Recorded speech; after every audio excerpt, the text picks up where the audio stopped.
इसमें 3 मई 2025 को गुरुग्राम पुलिस को एक इन्फॉर्मेशन मिली थी कि एक महिला की लाश एक सूटकेस में गुरुग्राम फरीदाबाद रोड पर पड़ी हुई है, जिसके ऊपर एक सुनसान एरिया में लाश पड़ी थी। तो गुरुग्राम पुलिस की अलग अलग टीमें, जिसमें क्राइम ब्रांच की टीम, पुलिस स्टेशन की टीम और जो अन्य जो साइंटिफिक इन्वेस्टिगेशन एजेंसियां हैं गुरुग्राम पुलिस की, उनके द्वारा स्पॉट का विजिट किया गया था।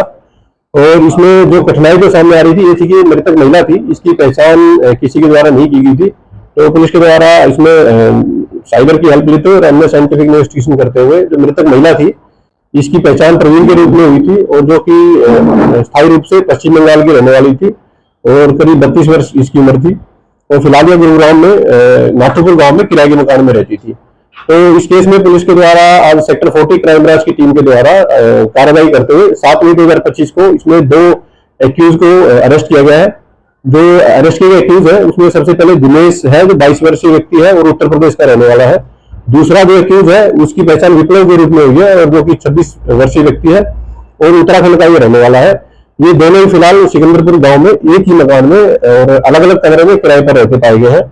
पुलिस के द्वारा इन दोनों एक्यूज से इंटरोगेशन की गई है। तो इंटरोगेशन में जो राजेश दिनेश है उसके द्वारा बताया गया है कि 2 मई 2025 को सुबह के टाइम में करीब 1-2 बजे के आसपास सिकंदरपुर मेट्रो स्टेशन के पास से इसके द्वारा इस महिला को लिया गया था और वो इसको साथ लेकर के अपने कमरे में ले गया।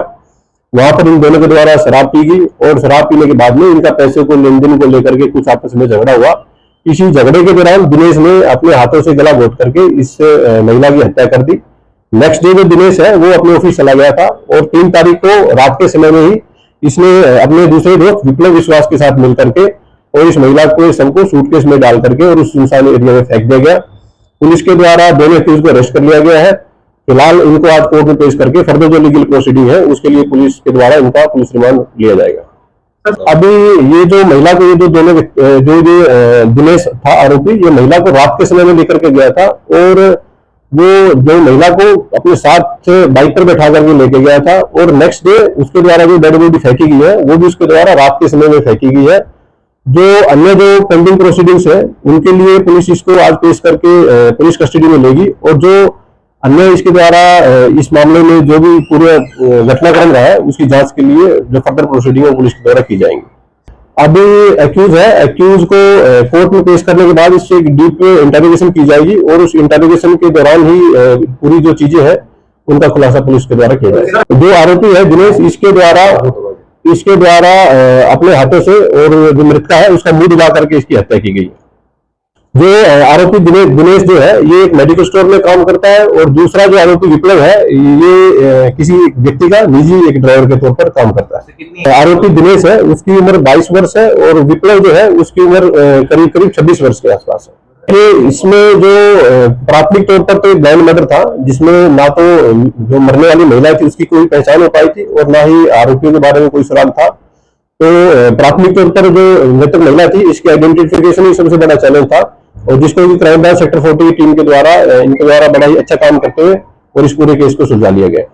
इसके द्वारा इसमें साइंटिफिक इन्वेस्टिगेशन का सहारा लिया गया है। पुलिस के द्वारा इसमें जो घटनास्थल था सिकंदरपुर मेट्रो स्टेशन के आसपास का, इसमें बहुत से लोगों से पूछताछ की गई है और जो आसपास के सीसीटीवी फुटेज है उनको चेक किया गया है और अन्य जो भी हमारी साइबर क्राइम की टीमें हैं उनसे इसमें मदद लेकर के आरोपियों को अरेस्ट कर लिया गया। जो महिला रात के समय में इस व्यक्ति के साथ में गई थी और अभी इस पूरी चीज के खुलासे के लिए इनको रिमांड पे लिया जाएगा और जैसी जो फैक्ट इन्वेस्टिगेशन में सामने आएंगे पुलिस उसके अपनी कार्रवाई फर्दर है जो जारी है। अभी तक इस तरह की कोई बात इन्वेस्टिगेशन में सामने नहीं आई है। जो एक्यूज है और जो महिला है वो दोनों एक दूसरे को नहीं जानते थे।